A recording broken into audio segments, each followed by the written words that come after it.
ईस्वी सन 1630 पूरे भारत में मुगल साम्राज्य का आधिपत्य था। उत्तर में शाहजहां, बीजापुर में आदिल शाह और गोलकुंडा में कुतुब शाह। और उसी समय महाराष्ट्र में भयानक अकाल पड़ा था। इस अकाल ने लोगों में हाहाकार मचा दिया। अनाज की भयंकर कमी उत्पन्न हुई। रोटी के टुकड़े के लिए लोग स्वयं को बेचने के लिए तैयार हुए, लेकिन खरीदने वाला कोई नहीं था। कई परिवार उजड़ गए, खेती नष्ट हो गई, उद्योग धंधे चौपट हो गए, लेन देन रुक गया, लोग देश निकाला हो गए। जनजीवन अस्त व्यस्त हो गया था और उसे पटरी पर लाना बहुत बड़ी चुनौती थी। उस वक्त मुगल साम्राज्य में जनता पर बहुत जुल्म हुआ करते थे।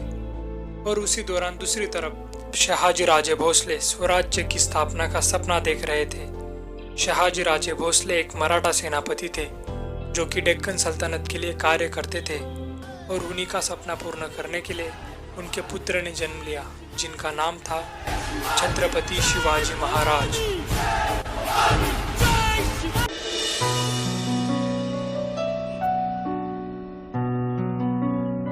नमस्कार दोस्तों, मेरा नाम है लोकेश कुमार और आज बात करते हैं दुनिया के सबसे महान योद्धा छत्रपति शिवाजी महाराज के बारे में।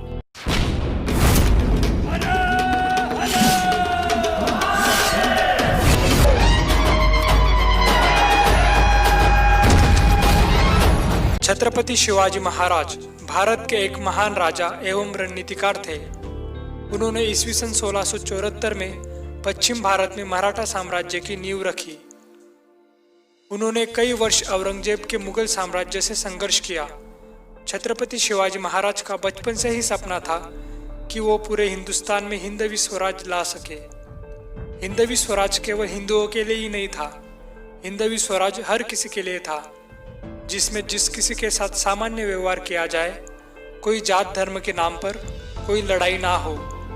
छत्रपति शिवाजी महाराज का मानना था कि लोगों को उनके कर्मों से जाना जाए, ना कि उनके धर्म से। और ऐसे महान राजा का जन्म 19 फरवरी 1630 में शिवनेरी दुर्ग में हुआ था। उनके पिता का नाम शहाजी राजे भोसले और माता का नाम माता जीजाबाई था। शहाजी राजे भोसले दक्षिण के प्रभावशाली सरदार थे। शहाजी राजे वीर, पराक्रमी, धैर्यवान, बुद्धिमान और श्रेष्ठ राजनीतिक थे। उनका प्रजा पर अपार स्नेह था। उन्होंने महाराष्ट्र, कर्नाटक और तमिलनाडु के अनेक प्रदेश जीत लिए थे। दक्षिण भारत में उनकी बहुत धाक थी। और वीर माता जीजाबाई बुल्डाना जिले के सिंदखेड़ राजा के पराक्रमी सरदार लखुजी राजे जादव की कन्या थी। उन्हें बचपन में ही विभिन्न विद्याओं के साथ साथ सैनिक शिक्षा शिक्षा भी प्राप्त हुई थी। शहाजी महाराज का स्वराज्य स्थापना का स्वप्न साकार हो, उसके लिए वे उन्हें निरंतर प्रोत्साहन करती थी। वे पराक्रमी और दूरदर्शी राजनीतिज्ञ थी। स्वराज्य स्थापना के कार्य में उन्होंने छत्रपति शिवाजी महाराज को निरंतर मार्गदर्शन किया। छत्रपति शिवाजी महाराज के जन्म के समय डेक्कन सत्ता 3 इस्लामिक सल्तनतों में थी, बीजापुर, अहमदनगर और गोलकुंडा। छत्रपति शिवाजी महाराज अपनी माँ राजमाता जीजाबाई के प्रति बहुत ही समर्पित थे।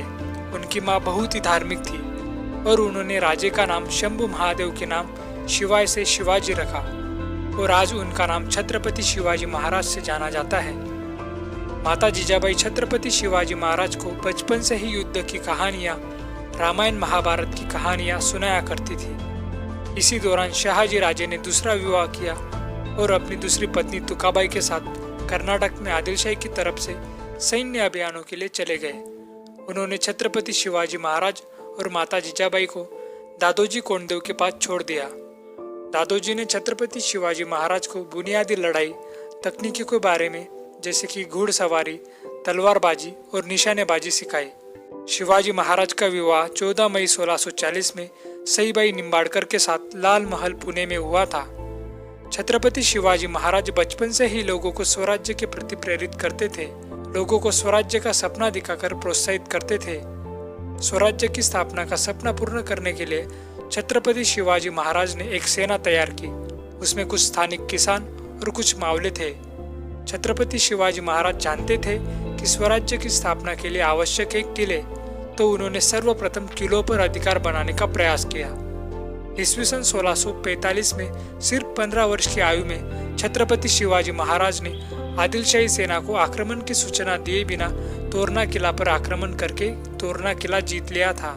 जब इस बात की भनक आदिल शाही को लगी तो उन्होंने छत्रपति शिवाजी महाराज के पिता शहाजी राजे को बंदी बना लिया और ये मांग रखी कि वे शहाजी राजे को तब रिहा करेंगे जब छत्रपति शिवाजी महाराज तोरना किला छोड़ देंगे। और ईस्वी सन 1649 में इस शर्त को मानते हुए शहाजी राजे को रिहा कर दिया। इसके बाद छत्रपति शिवाजी महाराज ने आदिल शाही पर 7 वर्ष करीब सीधा आक्रमण नहीं किया था, लेकिन ईस्वी सन 1656 में छत्रपति शिवाजी महाराज ने वो किला फिर से हासिल कर लिया था।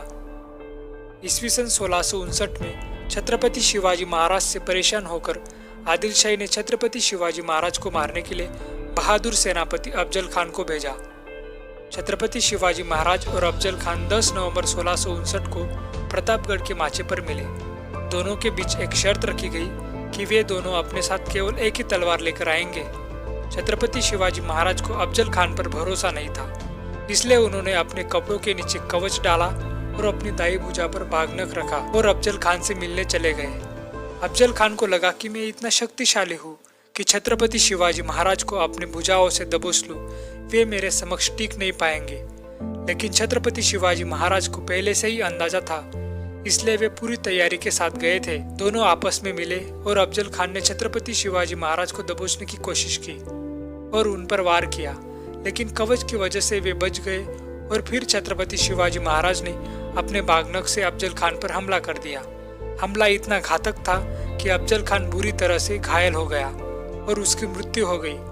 उसके बाद छत्रपति शिवाजी महाराज के सैनिकों ने बीजापुर पर आक्रमण कर दिया। छत्रपति शिवाजी महाराज ने 10 नवंबर 1659 को प्रतापगढ़ के युद्ध में बीजापुर की सेना को हरा दिया था और छत्रपति शिवाजी महाराज की सेना ने लगातार आक्रमण शुरू कर दिया था और छत्रपति शिवाजी महाराज की सेना ने बीजापुर के 3000 सैनिक मार दिए और अफजल खान के 2 पुत्रों को गिरफ्तार कर लिया था। राजे ने बड़ी संख्या में हथियारों, घोड़ों और दूसरे सैन्य सामानों को अपने अधीन कर लिया था। इससे छत्रपति शिवाजी महाराज की सेना और मजबूत हो गई और मुगल बादशाह औरंगजेब ने इसे मुगल साम्राज्य का सबसे बड़ा खतरा समझा था।